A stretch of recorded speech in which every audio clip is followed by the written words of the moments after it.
मेरे पापा को लगा कि मेरी बड़ी दीदी संगीता कुंवारी ही माँ बनने वाली है। हमारे घर की बदनामी ना हो इस डर से मेरे पापा ने मेरी दीदी की शादी घर के माली से करवा दी। मेरी दीदी बेकसूर थी, पर जब शादी के 5 महीने बाद ही उसने बच्चे को जन्म दिया तो बच्चे को देखकर मेरे होश उड़ गए, क्योंकि यह बच्चा तो मेरा नाम आरती है और मैं 9वीं क्लास में पढ़ती हूँ। मेरी मम्मी का देहांत हुए कई साल हो चुके हैं। तब मैं बहुत छोटी थी। मेरी बड़ी दीदी संगीता कॉलेज में पढ़ती थी। हम दोनों बहनें हमेशा ही साथ साथ घर आते थे। एक दिन जब मैं दीदी के साथ घर आई तो हमने देखा कि पापा की गाड़ी घर के आगे खड़ी थी। इसका मतलब पापा घर आ चुके थे। अक्सर पापा शाम को ही अपने शोरूम से आते थे, मगर आज 3 बजे भरी दोपहर में पापा घर कैसे चले आए? मैंने दीदी से पूछा। दीदी ने भी मेरी तरफ हैरानी भरी नजरों से देखा। जून के महीने की गर्मी में पसीने की वजह से घर के बाहर हमारी हालत बिल्कुल खराब हो चुकी थी और जैसे ही हम घर के अंदर आए तो पापा संगीता दीदी को गुस्से में देखते जा रहे थे, जैसे कोई पुलिस वाला चोर को देखता है। और फिर अचानक अलग ही भाषा में पापा दीदी संगीता से पूछने लगे, संगीता आज तुम्हें कॉलेज से आने में इतनी देर क्यों हो गई? पापा की बातों से हम दोनों बहनें हैरान परेशान होकर उनके सामने बैठ गई और जैसे ही मैंने पापा को बताना चाहा तो पापा ने मुझे चुप रहने को कहा। फिर दीदी बोली कि पापा आज कॉलेज में इंटर क्लासेस थे, इसलिए मुझे घर आने में देर हो गई। पापा ने सर से पांव तक दीदी की तरफ देखा और कहने लगे, तुम आजकल बहुत हवा में उछल रही हो। पापा का दीदी को ये कहना मुझे बिल्कुल अच्छा नहीं लगा। शायद उसकी वजह ये थी कि ऐसा हमारे घर पहली बार नहीं हो रहा था। अब ये कोई नई बात नहीं थी। काफी सालों से हम पापा के इस बर्ताव से चिंतित थे। मेरे पापा को मेरी दीदी के जवाब पर कभी विश्वास नहीं होता था। उनके ऐसे व्यवहार की क्या वजह थी मैं कभी समझ नहीं पाई। पापा के सवाल ऐसे होते जैसे दीदी उनके पीछे से कुछ गलत करती हो। फिर दीदी ने पापा से कहा कि आप घर के माली मनोज से पूछ लो, मैं हमेशा घर वक्त से आती हूँ। मेरा घर का माली मनोज एक 22 से 23 साल का जवान लड़का था। हैरानी की बात थी कि मेरे पापा को दीदी से ज्यादा भरोसा था माली मनोज पर। मनोज का बाप हमारे यहाँ पहले नौकरी करता था। मनोज का बाप बहुत ईमानदार था, जिस वजह से पापा ने मनोज को हमारे घर नौकरी पर रखा हुआ था। हर मिनट की जानकारी देने के बाद पापा को किसी तरह मेरी बातों पर भरोसा हुआ और फिर मैंने कहा मुझे भूख लगी है। तब पापा बोले कि अपने कमरे में जाओ, कपड़े चेंज करो और फ्रेश हो जाओ, फिर साथ बैठकर लंच करते हैं। सच बोलूं तो मुझे अपने पापा का संगीता दीदी से इस तरह बात करना बिल्कुल पसंद नहीं आया। यूँ तो हमारा बाप और बेटी का रिश्ता था, मगर पापा दीदी से जिस तरह सख्ती से पेश आते हैं मेरे मन को बिल्कुल अच्छा नहीं लगता। आजकल पापा की संगीता दीदी की हर छोटी से छोटी हरकत पर उनकी नजर होती थी। रात में वह कई बार मेरी दीदी के कमरे का चक्कर लगाते। पता नहीं क्यों पापा को दीदी पर यकीन नहीं था। दीदी पापा के सवालों से बहुत परेशान थी। तब मैंने दीदी की समझाया, उनका गुस्सा थोड़ा कुछ ठंडा किया तो वो मेरे साथ खाना खाने लगी। और खाना खाते हुए न जाने मेरे पापा बार बार दीदी की तरफ ऐसे देखे जा रहे थे जैसे लगता था कि पापा दीदी से कुछ कहना चाहते हैं। दीदी ने भी कई बार उनसे पूछा भी कि आखिर क्या बात है पापा, पर पापा ने दीदी की बातों का कोई जवाब नहीं दिया। माँ के गुजरने के बाद इस दुनिया में हमारा कोई है तो वो है हमारे पापा। मुझे याद है जब मैं बहुत छोटी थी, मैं अपनी दीदी के साथ मम्मी पापा को बचपन में बहुत परेशान करती थी। उस वक्त हमारे घर में खुशियों का माहौल होता था, मगर अब जैसे किसी की हमारे घर को नजर लग आगी हो। पापा अब हमेशा दुखी से रहते हैं और हर वक्त मेरी दीदी के साथ गुस्से से पेश आते। उनके इस रवैया से हम दोनों बहनें अपने ही घर में घुटन महसूस करती है। संगीता दीदी की एक सहेली थी जिसका नाम है प्रिया, जिससे उनकी अच्छी दोस्ती थी। दोनों एक कॉलेज में पढ़ते थे। दीदी की सहेली अक्सर हमारे घर आती थी और संगीता दीदी भी अपनी सहेली के घर चली जाती थी और वहाँ प्रिया का भाई आकाश अक्सर दीदी से बातें करता था। मुझे ये हमेशा लगता था कि आकाश मेरी दीदी संगीता को पसंद करता था। मेरी दीदी आकाश से हमेशा दूरी बनाए रखती थी और इधर उधर की हल्की फुल्की बातें ही आकाश से करती थी। मगर एक दिन अचानक मेरे पापा दीदी संगीता के कॉलेज चले गए और आकाश के साथ दीदी को बातें करते देख लिया। गुस्से में वहीं से दीदी को गाड़ी में बिठाकर घर ले आए। उस दिन दीदी का कॉलेज आना जाना बंद कर दिया था मेरे पापा ने और घर आकर दीदी संगीता ने पापा को खूब समझाने की कोशिश की, मगर पापा ने एक ना सुनी। पापा के दिमाग में ये बैठ चुका था कि मेरी दीदी संगीता और आकाश के बीच कोई रिश्ता है। मैंने पापा और दीदी की बातें सुन रही थी कि पापा ने दीदी से कहा कि तुमने मेरे विश्वास को तोड़ा है और घर की इज्जत को दांव पर लगा दी है। तुम्हारी माँ के गुजरने के बाद मैंने हर पल तुम्हारा ख्याल रखा है। मेरी दी हुई आजादी का तुमने गलत फायदा उठाया। अब सारी दुनिया मेरे मुंह पर थूकेगी। अपने पापा की ये बातें सुनकर हम बहनों का बहुत बड़ा झटका लगा था। दीदी उस दिन माँ की तस्वीर के सामने बहुत रोई थी। अगले दिन संगीता दीदी जब कॉलेज जाने लगी तो पापा ने संगीता दीदी को घर से बाहर निकलने से मना कर दिया और घर पर ही रहने को कहा। पापा पता नहीं क्यों अपनी बेटी पर विश्वास नहीं कर रहे। उन्हें लगता था कि दीदी संगीता का चक्कर आकाश के साथ चल रहा है। संगीता दीदी ने कई बार पापा को समझाने की कोशिश की, मगर पापा कुछ सुनने को तैयार नहीं थे। संगीता दीदी का रो रो कर बुरा हाल था और दूसरी ओर पापा के मन में चल रहा था कि उनकी बेटी उनकी नाक कटवा कर रहेगी, जिसे से घर की इज्जत खतरे में थी। पापा ने हमें कभी किसी चीज की कमी नहीं होने दी। संगीता दीदी घर में ही एक कोने में पड़ी रहती थी।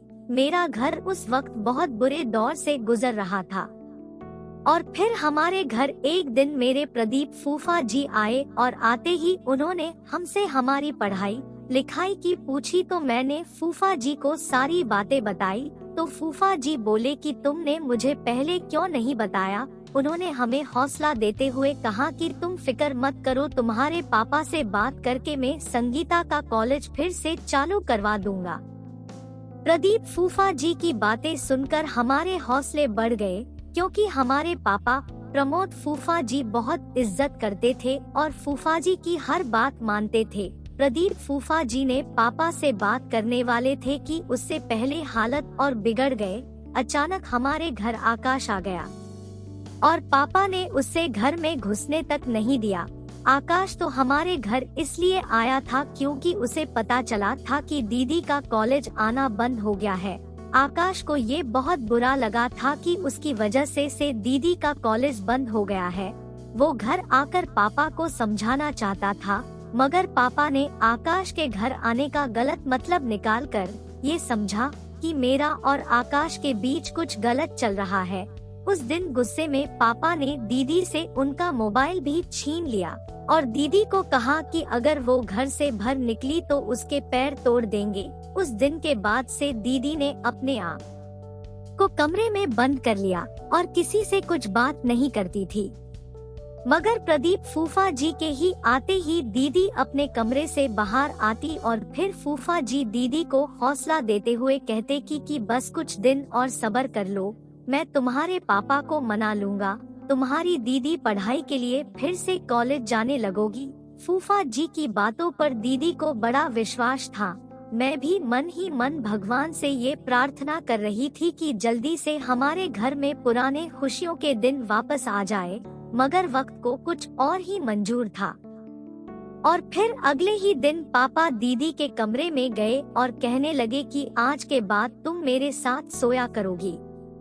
मेरी माँ का देहांत हो चुका था और दीदी जवान थी और उनके लिए पापा के साथ सोना बहुत शर्म की बात थी। मैंने पापा से कहा मैं अपने कमरे में दीदी को सुलती हूँ, मगर मेरी बात सुनकर पापा ने गुस्से में कहा, आज वो मजनू दिन में गेट पर आया है, कल को रात में तुमसे मिलने तुम्हारे कमरे में आ सकता है। पापा की इस तरह की बातें सुनकर दीदी संगीता की आंखों में आंसू आ गए और उन्होंने आंसू पोंछते हुए पापा से कहा कि आप एक बार तो अपनी बेटी पर यकीन करें, मैं आपकी इज्जत पर कोई दाग नहीं लगने दूंगी।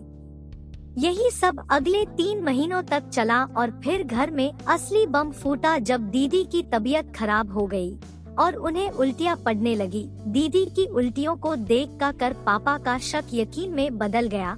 पापा को यकीन हो गया कि दीदी पेट से है। दीदी की ऐसी हालत देखकर पापा ने मुझसे कहा, देखा तुम्हारी दीदी के झूठ और गलत काम का नतीजा हमारे सामने आ गया। मुझे जिस बात का हमें डर खाए जा रहा था वही हुआ। ये उस लड़के से बातें ही नहीं करती थी बल्कि हमारे खानदान की नाक कटवा दी। अब मैं कहीं मुंह दिखाने के काबिल नहीं बचा। अगर आज तुम्हारी माँ जिंदा होती तो ये देखकर मर जाती। पापा की यह बातें सुनकर दीदी संगीता बस रोए जा रही थी। पापा को अपनी बेटी पर यकीन नहीं था। पापा को अपनी बदनामी का डर खाए जा रहा था। मैं पापा को बताना चाहती थी कि आप अपनी बड़ी बेटी पर भरोसा करें और उसकी एक बार तो सुने, मगर पापा को उस वक्त कुछ भी समझाना नामुमकिन था। घर के हालत बिगड़ते देख पापा ने प्रदीप फूफा को फोन करके बुला लिया। घर आने के बाद सारी बातें जानकर प्रदीप फूफा परेशान हो गए और संगीता दीदी से कहने लगे कि संगीता ये क्या करवा बैठी हो। एक बार तो अपने पापा और बहन के बारे में सोचती। तुम्हारे पापा को जिसका डर था वही तुमने कर दिया।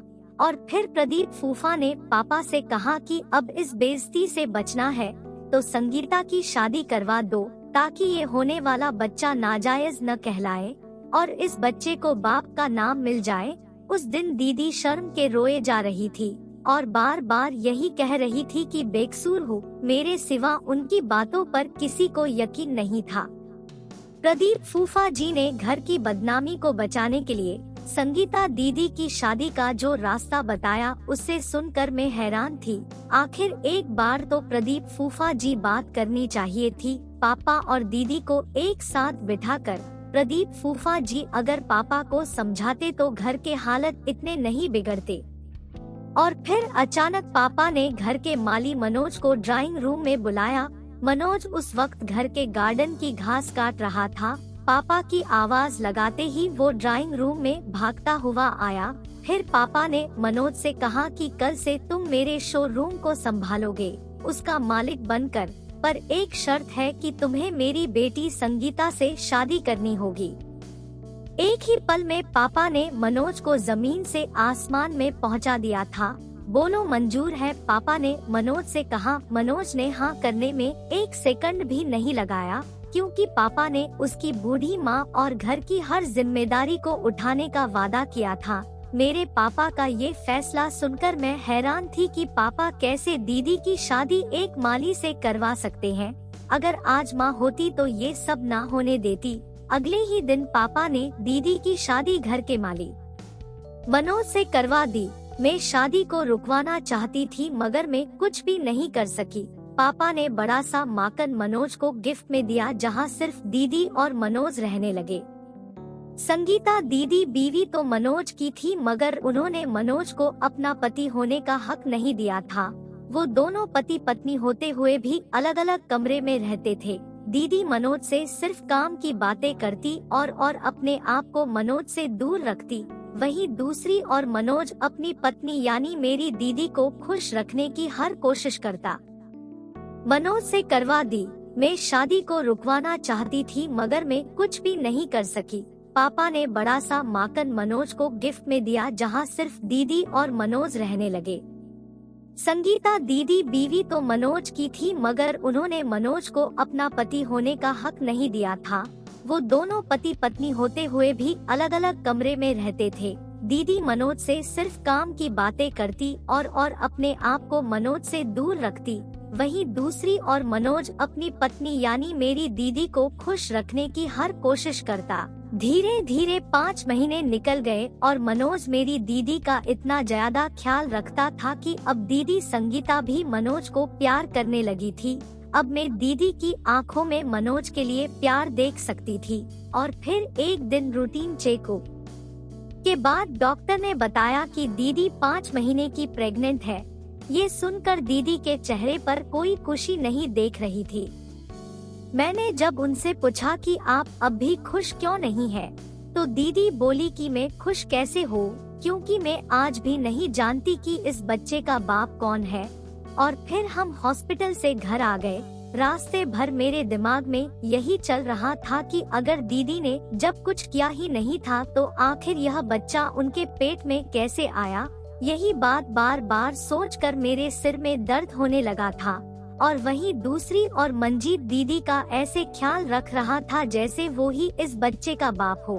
जब पहली बार मैंने दीदी और मनोज को प्यार से बातें करते देखा तो मुझे बहुत अच्छा लगा। मनोज ने आज तक कभी मेरी दीदी से बच्चे के बाप के बारे में कोई बात नहीं की थी। वो अपना पति होने का फर्ज बड़ी ईमानदारी से निभा रहा था। मनोज दिल का बहुत अच्छा इंसान था। अचानक एक दिन दीदी का मुझे फोन आया और मुझे मिलने के लिए अपने घर बुलाया। मैं फटाक से उनके घर पहुंची और फिर दीदी ने मुझे जो बताया वो सुनकर मैं चौंक गई। दीदी संगीता ने मुझे बताया कि मुझे प्रेग्नेंट करने वाला कोई और नहीं, मेरे पापा है। आगे दीदी ने बताया कि शादी से पहले जब घर में पता चला कि मैं पेट से हूँ, उससे से पहले मैं कई महीने तक रात पापा के कमरे में गुजारे थे। दीदी की ये बात सुनकर मुझे पापा से घिन हो गई थी और फिर मुझे दीदी ने ये बात किसी और को बताने से मना कर दिया। ये बात मेरे दिमाग में कई दिनों तक चलती रही कि एक दिन मुझे मनोज का फोन आया और उसने बताया कि दीदी के पेट में दर्द होने लगा है, वो उससे हॉस्पिटल ले जा रहा है। जब तक मैं हॉस्पिटल पहुंची तो मेरी दीदी ने एक बेटे को जन्म दिया था। दीदी के चेहरे पर कोई खुशी नहीं थी। आखिर खुशी होती भी कैसे, क्योंकि इस बच्चे की वजह से ही तो दीदी की जिंदगी में तूफान आया था। मनोज ने जब देखा कि बच्चे के जन्म से दीदी के चेहरे पर कोई खुशी नहीं है, तो उसने उस बच्चे को बड़े प्यार से गोद में ले लिया और वही अपने आप को उस बच्चे का बाप मानकर उसकी देख रेख करने लगा। कुछ दिनों में हॉस्पिटल से छुट्टी के बाद दीदी और मनोज घर आ गए। मनोज पूरी ईमानदारी से दीदी और बच्चे की देखभाल कर रहा था। उसका इस नाजायज बच्चे के लिए प्यार देखकर मैंने मनोज से पूछा कि कैसे तुम एक नाजायज बच्चे को इतने प्यार से अपना सकते हो। तुम्हें पता है कि तुम इस बच्चे के असली बाप नहीं हो और ये बच्चा तुम्हारा नहीं है। मेरी बात सुनकर मनोज कुछ देर के लिए मुझे देखता रह गया और फिर बड़े प्यार से कहने लगा कि मैं तुम्हारी दीदी संगीता से प्यार करने लगा हूँ, तुम्हारी दीदी से जुड़ी हर चीज में अब मैं अपने आप को देखता हूँ। मंजीत के ये बातें सुनकर मेरे दिल को बहुत खुशी मिल रही थी। उससे से पहले मैं कई महीने तक रात पापा के कमरे में गुजारे थे। दीदी की ये बात सुनकर मुझे पापा से घिन हो गई थी और फिर मुझे दीदी ने ये बात किसी और को बताने से मना कर दिया। ये बात मेरे दिमाग में कई दिनों तक चलती रही कि एक दिन मुझे मनोज का फोन आया और उसने बताया कि दीदी के पेट में दर्द होने लगा है, वो उससे हॉस्पिटल ले जा रहा है। जब तक मैं हॉस्पिटल पहुंची तो मेरी दीदी ने एक बेटे को जन्म दिया था। दीदी के चेहरे पर कोई खुशी नहीं थी। आखिर खुशी होती भी कैसे, क्योंकि इस बच्चे की वजह से ही तो दीदी की जिंदगी में तूफान आया था। मनोज ने जब देखा कि बच्चे के जन्म से दीदी के चेहरे पर कोई खुशी नहीं है, तो उसने उस बच्चे को बड़े प्यार से गोद में ले लिया और वही अपने आप को उस बच्चे का बाप मानकर उसकी देख रेख करने लगा। कुछ दिनों में हॉस्पिटल से छुट्टी के बाद दीदी और मनोज घर आ गए। मनोज पूरी ईमानदारी से दीदी और बच्चे की देखभाल कर रहा था। उसका इस नाजायज बच्चे के लिए प्यार देखकर मैंने मनोज से पूछा कि कैसे तुम एक नाजायज बच्चे को इतने प्यार से अपना सकते हो। तुम्हें पता है कि तुम इस बच्चे के असली बाप नहीं हो और ये बच्चा तुम्हारा नहीं है। मेरी बात सुनकर मनोज कुछ देर के लिए मुझे देखता रह गया और फिर बड़े प्यार से कहने लगा कि मैं तुम्हारी दीदी संगीता से प्यार करने लगा हूँ, तुम्हारी दीदी से जुड़ी हर चीज में अब मैं अपने आप को देखता हूँ। मंजीत के ये बातें सुनकर मेरे दिल को बहुत खुशी मिल रही थी। फिर मैं वहाँ से दीदी के पास उनके कमरे में चली गई और उन्हें समझने लगी कि तुम सब कुछ भूलकर नई जिंदगी मनोज के साथ क्यों शुरू करती। आखिर कब तक यूँ आपने आपको इस कमरे में कैद करके रखोगी। दीदी मेरी एक भी बात सुनने को तैयार नहीं थी। आखिर कब तक यूँ आपने आपको इस कमरे में कैद करके रखोगी। दीदी मेरी एक भी बात सुनने को तैयार नहीं थी। मनोज हमारी बातें सुन रहा था और वो तभी कमरे में आया और कहने लगा, संगीता जी मुझे तुमसे कुछ कहना है। संगीता जी मुझे आपका यह दुख देखा नहीं जा रहा। क्या आपको जानना है कि इस बच्चा का बाप कौन है। मनोज के मुंह से यह बात सुनकर मेरी दीदी ने हैरत भरे अंदाज में कहा कि हाँ मुझे जानना है, हर कीमत पर। दीदी को किसी भी हालत में सच्चाई जाननी थी, इसलिए दीदी संगीता ने कहा कि मेरा सब कुछ ले लो मगर मुझे इस बच्चे के बाप के बारे में बता दो। और फिर जैसे ही मनोज ने बच्चे के पिता का नाम बताया तो मेरे और दीदी के होश उड़ गए, क्योंकि इस बच्चे का बाप वह इंसान था जिस पर मैं खुद से भी ज्यादा भरोसा करती थी। मेरे बच्चे के पिता प्रदीप फूफा जी थे और प्रदीप फूफा जी ने यह सब मेरे साथ मेरी पापा की संपत्ति हड़पने के लिए किया था। प्रदीप फूफा जी हमेशा से है पापा को मेरी दीदी संगीता के खिलाफ उकसाते था, ये कहकर कि वो तुम्हारी नाक कटवा देगी। प्रदीप फूफा पापा के साथ मानसिक खेल खेल रहे थे। आगे मनोज ने हमें बताया कि एक दिन जब हमारे पापा घर नहीं थे और छोटी बहन आरती स्कूल गई थी, तब प्रदीप फूफा घर आए। मैं गार्डन में काम कर रहा था तो फूफा ने मुझे घर से बाहर किसी काम से भेज दिया। मैंने जब फूफा से कहा कि साहब ने मुझे संगीता मैडम को अकेले छोड़कर जाने से मना किया है, तो फूफा बोले मैं हूँ ना यहाँ, तू जा और मेरा ये काम पूरा करके आ। जब मनोज ये बातें बता रहा था तो संगीता दीदी को याद आया कि प्रदीप फूफा ने मुझे एक कोल्ड ड्रिंक पिलाई थी और मुझे नींद आ गई थी। आगे मनोज ने बताया कि न जाने मुझे उस दिन क्यों अजीब सा महसूस हो रहा था, कुछ तो उस दिन गलत घटा था। मेरा मन बार बार मुझे से यही कर रहा था। मैं जल्दी से फूफा का काम पूरा करके आया तो देखा कि फूफा अपनी पेंट को ठीक करते हुए संगीता मैडम के कमरे से भर निकले। मुझे उन पर शक हुआ। मैं इस घर का मामूली सा माली था, मैं कुछ कर नहीं सकता था। और फिर शाम को मैं अपने घर चला गया। उसे बाद मैंने कई बार देखा कि आपके फूफा आपके पापा को बार बार संगीता के खिलाफ भड़का रहे थे।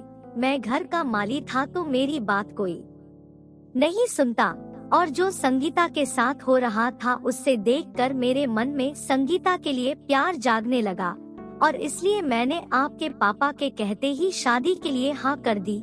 ये सब बातें सुनकर संगीता रोने लगी और भागकर बच्चे को गोद में ले लिया और बच्चे को चूमने लगी। संगीता के आंसू रुकने का नाम नहीं ले रहे थे। तभी मैंने पापा को फोन कर वहां बुला लिया और मनोज की सारी बातें पापा को बता दी। पापा शर्म से संगीता दीदी के पैरों में पड़कर रोने लगे और बोले कि बेटी मुझे माफ कर दो, मुझसे बहुत बड़ी गलती हो गई। मैं कभी सपने में नहीं सोच सकता कि तुम्हारे फूफा इतना गिर सकते हैं। पापा ने तभी फोन निकला और फूफा को जेल में डलवाने के लिए पुलिस को फोन करने ही लगे थी कि संगीता दीदी ने उनसे फोन छीन लिया और कहा कि अगर ये बात यहाँ से बाहर चली गई तो इस बच्चे की जिंदगी बर्बाद हो जाएगी। पापा बोले तुम ठीक कह रही हो बेटी, ये वक्त गुस्से से फैसला करने का नहीं है, शांति से सोचने का है। पापा ने कहा सारी गलती मेरी है, अपने खून की बात न सुनकर मैं बाहर वालों की सुनी तो मेरा घर टूट गया। तो दोस्तों इस कहानी से हमें ये सीख मिलती है कि हमेशा अपने बच्चों की बातें को ध्यान से सुनना चाहिए और फिर शांत मन से फैसले लेने चाहिए।